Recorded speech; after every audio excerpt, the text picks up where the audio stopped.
ఇప్పుడు మేము రావడమే కాదు, కొన్నాళ్ళు ఇక్కడే ఉంటాం. ఇక మీదట వచ్చి వెళ్తూనే ఉంటాం. ఈ ఊరి కోసం ఏదైనా చెయ్యాలని అన్నయ్య ఈయన నిర్ణయించుకున్నారు. ఇదే మట్టిలో పుట్టాం, ఇక్కడే పెరిగాం, ఇదే మట్టిలో కలిసిపోవాలనుకుంటున్నాం. అమ్మ రుణం తీర్చుకునే అవకాశం అందరికీ రాదు. ఇప్పుడు మేము ఏం కావాలన్నా చేయగలుగుతాం. అందుకే ఈ ఊరు బాగు కోసం మేమేదన్నా చేయాలని ఇక్కడికొచ్చాం. ఎంత మంచి మాట చెప్పారు బాబు. అభివృద్ధికి ఆమడ దూరంలో మన ఊరు మిగిలిపోయింది. అసలు ఈ ఊరంటూ ఒకటి ఉందని బయట ప్రపంచానికి తెలియకుండా పోయింది బాబు.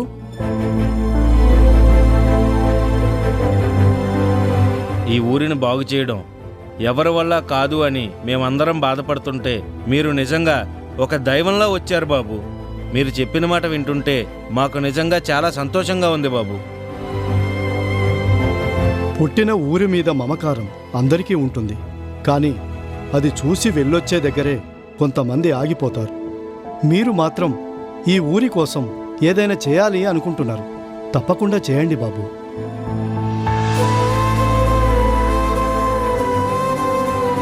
మరీ ముఖ్యంగా పిల్లల చదువు కోసం, వాళ్ళ భవిష్యత్తు కోసం ఏమేం కావాలో అవి మీరు చేస్తారని మనస్ఫూర్తిగా కోరుకుంటున్నాను బాబు. అయ్యయ్యో, విద్య నేర్పే గురువుగారు మీరు. దండం పెట్టకూడదు, ఆశీర్వదించాలి. మీరు నేర్పే అక్షరాలే రేపటి పిల్లల భవిష్యత్తుకి ఆధారమవుతుంది. అందర్నీ సంప్రదించి ఏమేం చేయాలో అవన్నీ చేస్తాం. అసలు మీరు ఇప్పుడు వచ్చి ఇవన్నీ ఎందుకు చేయాలనుకుంటున్నారు బాబు? చెప్పాం కదండి, మేము ఈ ఊరు నుంచి వెళ్ళాక చాలా గొప్ప వాళ్ళమయ్యాం. ఆ తర్వాత ఊరు గురించి మేము ఆలోచించలేదు. ఏవో సమస్యల వల్ల మేము అక్కడే ఆగిపోయాం. మమకారం ఎప్పుడూ ఊరిని గుర్తు చేస్తూనే ఉంది. ఈ మట్టి గురించి ఆలోచించమని మా మనసుకు చెప్తూనే ఉంది. అప్పుడు ఏదో చెయ్యాలనే ఆశతోనే మేము ఇక్కడికి బయలుదేరాం.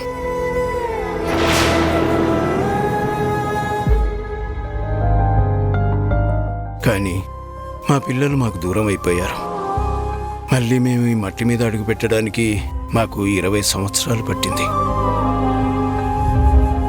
అందుకే మా పిల్లల గుర్తుగా రఘు సీతల పేరు మీద ఈ ఊరిలో చిరస్థాయిగా గుర్తుండిపోయేలాగా అభివృద్ధి చేయాలని, ఈ ఊరిని దత్తత తీసుకొని అన్ని సౌకర్యాలు కల్పించాలని అనుకుంటున్నాం.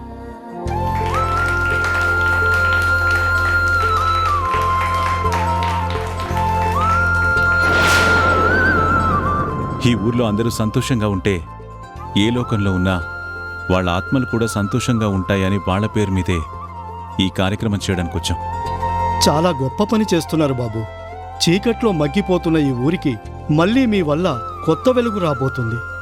ఈ జనాల జీవితంలో కొత్త ఆశ చిగురించబోతుంది బాబు.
హాయ్ ఫ్రెండ్స్, యునో నేను ఇండియాకు వచ్చానని మీ అందరికీ తెలుసు కదా.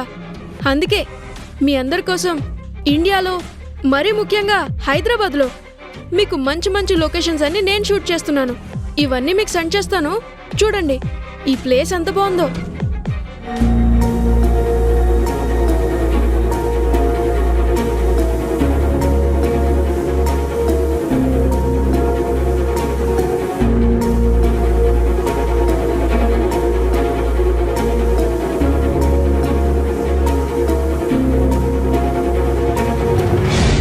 చూసారా ఫ్రెండ్స్, ఈ అమ్మాయి పాపం ఒంటరిగా బాధగా కూర్చుంది. తనలా ఎందుకుంది? తన ప్రాబ్లం ఏంటో నేను తెలుసుకుంటాను.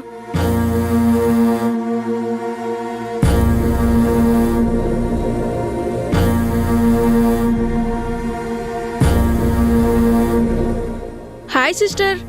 హాయ్, నేనెవరో నీకు తెలుసా? ఏంటి సిస్టర్, తెలిస్తేనే పలకరించాలా? తెలియకపోతే విష్ చేయకూడదా? అదేం లేదు, నేనేదో బాగా తెలిసినట్టు వచ్చి పలకరిస్తే అలా అడిగానంతే. Sister, I'm Vishal from USA. అమెరికాలోనే పుట్టాను, అక్కడే పెరిగాను, బట్ ఇక్కడికి వచ్చాను. ఓ అవునా? మరి నా అమెరికా ఫ్రెండ్స్ అందరికీ ఇండియా ఎంత బ్యూటిఫుల్ గా ఉంటుందో వీడియో తీసి చూపించాలని వీడియో తీస్తున్నాను. అవునా? నేను వీడియో తీస్తుంటే బ్యూటిఫుల్ లొకేషన్ తో పాటు బాధగా ఉన్న నువ్వు కనిపించావు. అందుకే నీ ప్రాబ్లం ఏంటో తెలుసుకుందామని వచ్చాను. నీ ప్రాబ్లం ఏంటో చెప్పు, నేను సాల్వ్ చేస్తా సిస్టర్. నాకు నేనే ప్రాబ్లం. ఒకప్పుడు నేను క్రియేట్ చేసిన ప్రాబ్లం వల్ల అందరూ బాధపడ్డారు. ఇప్పుడు వాళ్ళందరూ బాగుండాలి అని నేనే ఒంటరిగా ఉన్నాను. అందరినీ దూరం చేసుకొని నాకు నేనే ఒక పెద్ద ప్రాబ్లంగా మిగిలిపోయాను. మదర్ ప్రామిస్ సిస్టర్, నువ్వు చెప్పింది ఒక్క ముక్క కూడా నాకు అర్థం కాలేదు. నువ్వు ఫీల్లో ఉన్నావని అర్థమైంది. ఆ ఫీల్ వెనకాల ఉన్న బాధ ఏంటో నాకేం తెలియడం లేదు. అది అర్థం చేసుకోవాలంటే చాలా టైం పడుతుంది. అయినా నో ప్రాబ్లం. నేనెవరో తెలియకపోయినా ఒక బ్రదర్ లాగా నన్ను విష్ చేసావు. Thank you. సిస్టర్, నాకు చిన్న హెల్ప్ చేస్తావా? ఏంటి? నేను ఇక్కడ నిలబడి ఉంటాను, ఈ నేచర్ గురించి వివరిస్తుంటాను, నువ్వు వీడియో తీయాలి. అలాగే తీస్తాను. సిస్టర్, ఇక్కడ కాదు, అక్కడ. అలాగే. అటు.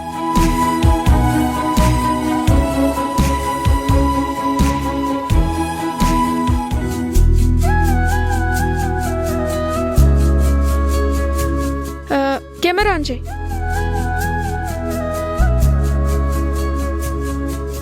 స్టార్ట్. హాయ్ ఫ్రెండ్స్, అమెరికాలో మీరు పెద్ద పెద్ద బిల్డింగ్స్ చూశారు, పెద్ద పెద్ద సిటీస్ మాత్రమే చూశారు. బట్ ఇండియాలో అంత పెద్ద సిటీస్తో పాటు ఇదిగో ఇలా విలేజ్ అట్మాస్ఫియర్, బ్యూటిఫుల్ ల్యాండ్స్కేప్ కూడా చాలా ఉంటాయి. You know friends, really India is great. ఎందుకంటే ఇక్కడికి రాగానే మనకే తెలియని ఒక ఆనందం వస్తుంది. నేను ఫస్ట్ టైం ఇండియా వచ్చాను. I love India, I love my mother country. First time India వచ్చినా ఇండియా గురించి చాలా గొప్పగా మాట్లాడావు. మేం కూడా ఇండియన్సే సిస్టర్. మా మదరు ఫాదరు నేను పుట్టక ముందే యూఎస్ వెళ్ళిపోయారు. నేను పుట్టిన ఇన్నేళ్ల తర్వాత వాళ్ళు వచ్చారు, నేను వచ్చాను. అవును సిస్టర్, మీరు ఎక్కడుంటారు? ఇక్కడ దగ్గరగా ఉన్న ఆ కొండ కనిపిస్తుంది కదా, అక్కడే మా ఇల్లు. బాగుంది సిస్టర్. బట్ మా ఇల్లు మాత్రం సిటీ మధ్యలో ట్రాఫిక్ ఏరియాలో జూబ్లీ హిల్స్లో ఉంటుంది. ఇల్లు పెద్దగానే ఉంటుంది, బయటకు వస్తేనే చాలా రద్దీగా ఉంటుంది. చాలా సరదాగా మాట్లాడుతున్నావు. నీతో మాట్లాడుతుంటే నాకు అసలు టైమే తెలియడం లేదు. నిన్ను చూడగానే నాకు కూడా చాలా బాగా అనిపించింది. అందుకే మళ్ళీ మనం కలుద్దాం. వస్తాను. Bye sister. Okay, bye. Bye.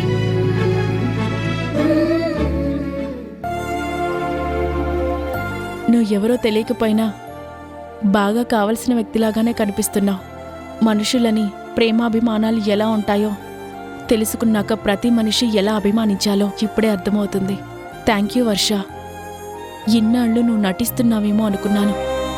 నిజమైన అభిమానంలో నటన ఉండదు, ప్రేమ మాత్రమే ఉంటుందని నువ్వు నిరూపించావు. ప్రేమ నటిస్తే జీవితం ఇలా ఒంటరిగా మిగిలిపోతుందని నేను నిరూపించాను. ఇద్దరం ఒకే తల్లి పిల్లలమైనా ఇద్దరిలో ఎంత డిఫరెన్స్ ఉందో.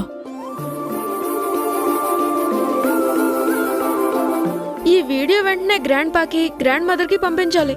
ఈ సిస్టర్ గురించి కూడా చెప్పాలి.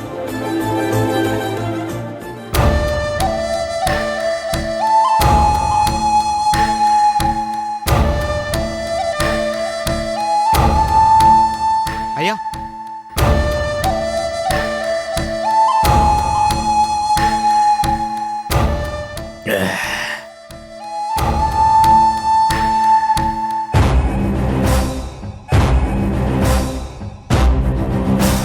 ఏరా భద్ర, అక్కడేం మాట్లాడుకున్నారు విన్నావుగా? ఎవరికి అనుమానం రాలేదుగా? లేదయ్య గారు, ఊరి జనాల్లో కలిసిపోయినట్టుగా నేను కలిసిపోయి విన్నాను. కానీ వాళ్ళు చెప్పిన మాటలు విన్నాకే మన పరిస్థితి ఏంటా అని ఆలోచిస్తుంటేనే నేను భయపడుతున్నానయ్య గారు. ఏట్రా, ఎన్ని సంవత్సరాలుగా ఈ ఊరిని మగటోలేని మహారాజుగా ఏళ్తున్నాను. నా మాటే శాసనంగా సాగుతోంది. అట్లాంటిది ఎప్పుడో ఊరిడిసి వెళ్ళిపోయినోళ్ళు ఇప్పుడు గొప్పోళ్ళై తిరిగొస్తే ఊరంతా వాళ్ళ వైపు తిరిగిపోద్దా? మాట జారే ముందు వెనక ముందు ఆలోచించుకొని జారాల, లేదంటే నీ పేనం జారిపోద్ది. అయ్యగారు, బెల్లం ఉన్న చోటికి సీమలు చేరతాయి. వాళ్ళు బాగా డబ్బుతో వచ్చారు. ఊళ్ళో వాళ్ళకి కావలసినవన్నీ చేస్తామని ఊరందరినీ పిలిచి చెప్తున్నారు. దాంతో ఊరు మొత్తం వాళ్ళకే జేజేలు పలుకుతున్నారు. వాళ్ళందరికీ డబ్బులు పంచారంటే అప్పుడు ఊరు మొత్తం వాళ్ళ వైపే ఉంటారు. మీ వైపు ఎందుకుంటారు? నువ్వు చెప్పింది నిజమేరా భద్ర. డబ్బున్నోళ్ళు కదా, డబ్బు పంచితే ఏదైనా చేయొచ్చని చాలా తెలివిగా వచ్చారు.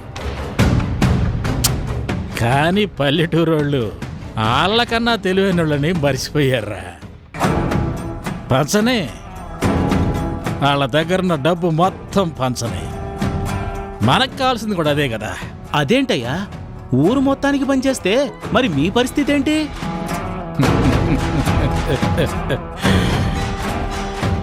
వాళ్ళు డబ్బు పంచుతున్నారా, అది ఊరోళ్ళకు పంచుతున్నారు, వేరే ఎవరు పంచుతున్నారో వాళ్ళకి ఎలా తెలిసిద్ది? ఇక్కడ ఎవరు ఊరోళ్ళు ఎవరు పరాయోళ్ళు వాళ్ళకి తెలియకుండా మధ్యలో నేను ఉంటాను. పంచిన డబ్బు మొత్తం మని సంచిలోకే వస్తుంది. పేదవాళ్ళకి ఇచ్చామని వాళ్ళు మురిసిపోతారు. ఊరికి వాళ్ళకి మధ్యలో గోడలాగా నేనుంటే ఊరికి మంచి అడ్డ జరుగుతురా. అదేలాగయ్యా, ఎవరికి ఏం కావాలో చేస్తామని చెప్తున్నారు. అది తెలియకుండా ఎలా చేస్తారు? ప్రతి పనికి ఒక ఉపాయం ఉంటుందిరా, ప్రతి మోసానికి ఒక అవకాశం ఉంటుంది. అక్కడ అడిగే వాళ్ళంతా మనవాళ్లే ఉంటారు. కాబట్టి డబ్బులు వాళ్ళకిస్తారు, అది మొత్తం మన బీరువాలోకి వస్తుందిరా. ఊరికి సేవ చేసామన్న తృప్తిలో వాళ్ళు ఉంటారు, వాళ్ళని పూల్ చేసామన్న ఆనందంలో మనం ఉంటావురా.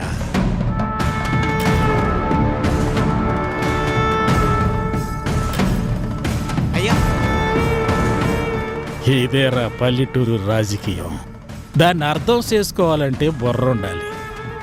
అది నీకు లేదు, ఎంత చెప్పినా అర్థం కాదు.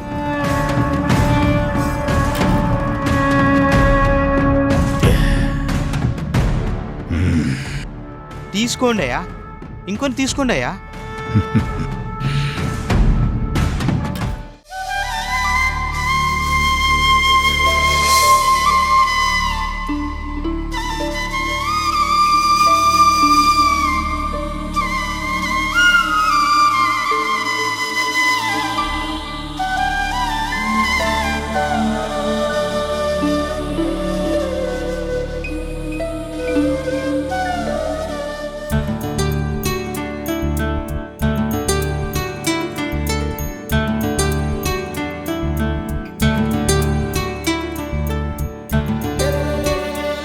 సూర్యం, గుర్తుందా నీకు? ఇదే పొలం గట్టు దగ్గర మనిద్దరం ఎన్నో రోజులు పనిచేశాం. కలుపులు తీసేవాళ్ళం, దుక్కి దున్ని నాట్లు వేసి సాగు చేసేవాళ్ళం. ఎలా మర్చిపోతాన్రా? అన్నం పెట్టేది అమ్మ అయితే ఆ అన్నాన్ని పెట్టేది నీలమ్మ. ఎప్పటికీ మర్చిపోలేంరా. ఇక్కడ పనిచేయడం అంటే అంతకు మించిన ఆనందం ఇంకొకటి ఉంటుందా? ఏంట్రా, ఈ వయసులో కూడా ఇంకా పొలం పని చేయగలని అనుకుంటున్నావా? రేయ్, ఇన్నేళ్ళు వ్యవసాయానికి దూరంగా ఉన్న నువ్వే గుణపం పట్టుకొని రాగాలేంది? రే, ఇప్పటికీ ఆశ్రమంలో అప్పుడప్పుడు వ్యవసాయం చేస్తున్నాను రా నేను. రే, మన పొలంలో పనిచేయడానికి నేను వెనకడిగేస్తానా? సరేరా, చూద్దామా ఎవరు అలసిపోతారా? సరేరా, నేను నాగలి పట్టుకుని ఎన్నేళ్లైనా ఇప్పుడు మళ్ళీ దుక్కి దున్నడం మొదలుపెట్టానంటే నువ్వు నాతో పోటీ పడలేవు. వ్యవసాయంలోనే సాయం ఉందిరా. మనం ఇక్కడ ఎంత కష్టపడి వ్యవసాయం చేస్తే అక్కడ అంతమంది తిండి తినగలరు.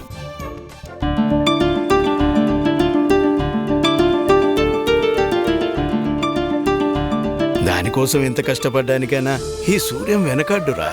సరే రా, ముందైతే సాగు చేద్దాం. పద పద. రెడీ. పదా. రేయ్, అక్కడ మీ చెల్లిని చూడు.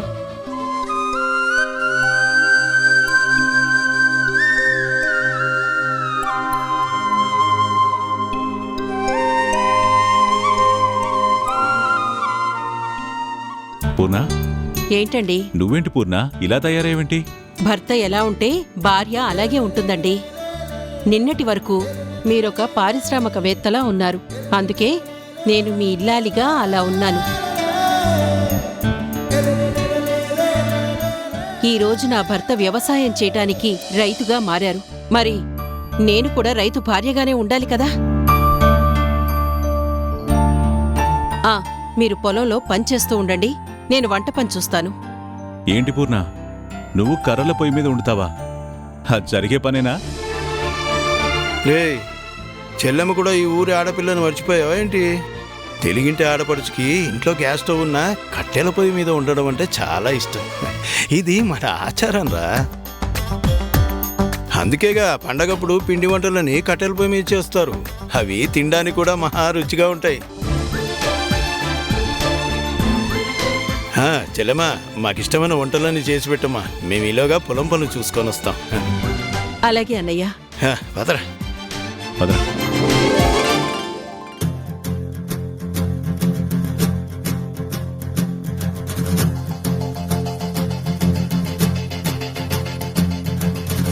మంటు నింగి ఒళ్ళు విరిగెను గట్టి పరకతోన, జడారి కళ్ళు తెరుచుకున్న వేళన చినుకు పూలవాన, సముద్రమెంత దాహమేస్తే వెతికెను ఊట బావినే, శిరస్సు వంచి శిఖర మంచు ముద్దిడె మట్టి నేలనే.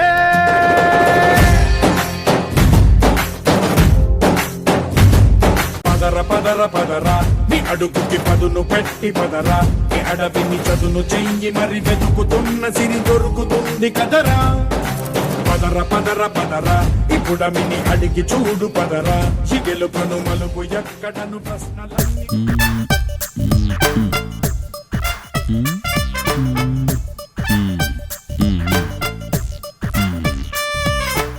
ఏంటి తిన్నింటి వాసాలు లెక్క పెడుతున్నారా? అలా లెక్క పెట్టడానికి నువ్వున్నావు కదా. నీ లెక్కలో నాకు వాటా ఇస్తానన్నావు, ఇంకా నేనెందుకు లెక్క పెట్టడం? మరి దేని గురించి ఒంటరిగా అంత ఇదిగా ఆలోచిస్తున్నారు? నేనిక్కడికి వచ్చిన దగ్గర నుంచి ఒక విషయం నాకు అర్థం కావట్లేదు. ఎంత ఆలోచించినా నాకు కారణం కనిపించడం లేదు. ఏంటో అది నన్ను అడిగితే నేను చెప్తాను కదా. సమంత చచ్చిపోయింది, తనింక తిరిగి రాదు. మరి ఈ ఆస్తి మనకెలా వస్తుంది? వర్ష ఇక్కడే ఉంది కదా. సమంత వాటా కూడా వర్షాకే వస్తుంది, కానీ మనకెలా వస్తుంది? ఎంతలా ఆలోచించినా నాకైతే అర్థం కావట్లేదు. చెప్తే కరెక్ట్గా అమలు చేస్తారేమో కానీ మీరు మాత్రం కన్నింగా ఆలోచించలేరని నాకిప్పుడు అర్థమైంది. నా తెలివితేటల గురించి ఎందుకు కానీ, నీ తెలివితేటలతో నువ్వేం చేశావో అది ముందు చెప్పు. ఇలాంటి సమస్య ఒకటి వస్తుందని నాకెప్పుడో తెలుసు. అందుకే సమంతని నా చెప్పు చేతుల్లో పెట్టుకుని నేను ఆడించాను. అది జరిగిపోయిన గతం. ఇప్పుడు సమంత లేదు కదా. మరిప్పుడు మన భవిష్యత్ ఏంటి? పూర్తిగా వినకుండా ఎందుకు కంగారు పడతారు? సమంత వెళ్ళిపోవటానికి కారణం సమంత కోపం కాదు, నేనే తనని రెచ్చగొట్టి నేనే పంపించింది. మంచిదే. మరి వర్ష సంగతి ఏంటి? శంకర్ మనవరాల్ని ఎంత ప్రేమగా చూసుకుంటున్నాడు, నువ్వు కూడా చూస్తున్నావు కదా. అసలే ఒక మనవరాలు దూరమైన బాధలో ఉన్నాడు. మరి ఈ మనవరాల విషయంలో ఇంకెంత జాగ్రత్తగా ఉంటాడో మర్చిపోయావా? లేదు చక్రి, వర్ష తన మనవరాలు అని శంకర్ ఎంత గొప్పగా చూసుకున్నా వర్షాయే ఈ ఇంటి మనవరాలని నిరూపించటానికి సాక్ష్యమే లేదు. మరి శంకర్కి ఎలా తెలిసింది? ఎప్పుడో రత్తమ్మ ఇంట్లో ఉన్న ఫోటో అనుకోకుండా అన్నయ్య కనిపించింది. ఆ ఫోటో చూశాకే ఈ వర్ష తన మనవరాలు అన్న నిజం తెలిసింది. ఆ ఫోటోని భద్రంగా గదిలోనూ ఈ మనవరాలి మీద ప్రేమను గుండెల్లో దాచుకుని ఎన్నో రోజులు నాటకమాడాడు. అన్నయ్యలో మార్పును గమనించి నేనసలు ఏం జరుగుతుందో తెలుసుకునే ప్రయత్నం చేశాను. చివరిగా ఫోటో వల్ల నిజం తెలిసింది అని నేను తెలుసుకున్నాను. ఓహో, గోవిందా గోవిందా, ఇంకేముంది? ఎప్పుడో తీసిన ఫోటో ఉంది అంటే అంతకు మించిన సాక్ష్యం ఇంకే ఉంటుంది? చెప్పాను కదా, నేను మీ అంత తెలివి తక్కువగా ఆలోచించనని. ఆ ఫోటో నేనెప్పుడో కాల్చి బూడిద చేసేశాను. ఆ రోజు సమంత కూడా సాక్ష్యం చూపించమని అడిగింది. అన్నయ్య ఫోటో చూపించడానికి వెళ్ళాడు. కాని అక్కడుంటే కదా, కాలిపోయిన ఫోటో బూడిద కూడా కనిపించలేదు కదా. ఇప్పుడు కన్నీళ్లు పెట్టుకుని ఆ ఫోటో తెలియటం లేదు అని బాధపడుతూ సమంతకి నచ్చజెప్పాలని చూశాడు. కాని సమంత కోపంతో ఈ ఇంటి నుంచి కాదు, ఈ లోకం నుంచే పైకి వెళ్ళిపోయింది.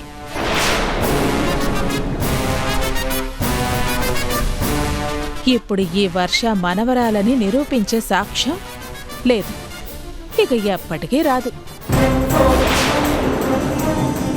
ఆ ఫోటో నువ్వు కాల్చేశావా? అమ్మా నామహి, నీ తెలివితేటల శకును కూడా ఉండుండు. నువ్వింత గొప్పగా ఆలోచిస్తూ భవిష్యత్తుని ఇంత చక్కగా ఊహించుకుంటావా?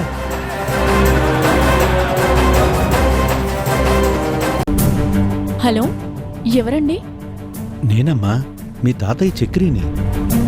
తాతయ్య మీరా? మహి ఎంత పనిచేసిందో తెలుసా? వర్ష ఇంటి మనవరాలే కాదు అని అందరినీ నమ్మించాలని చూస్తుంది. అలా ఎటువంటి పరిస్థితుల్లో జరగకూడదు తాతయ్య. తను ఉన్న ఒక్క ఫోటోని కాల్చేసింది, సాక్ష్యం లేకుండా చేసింది.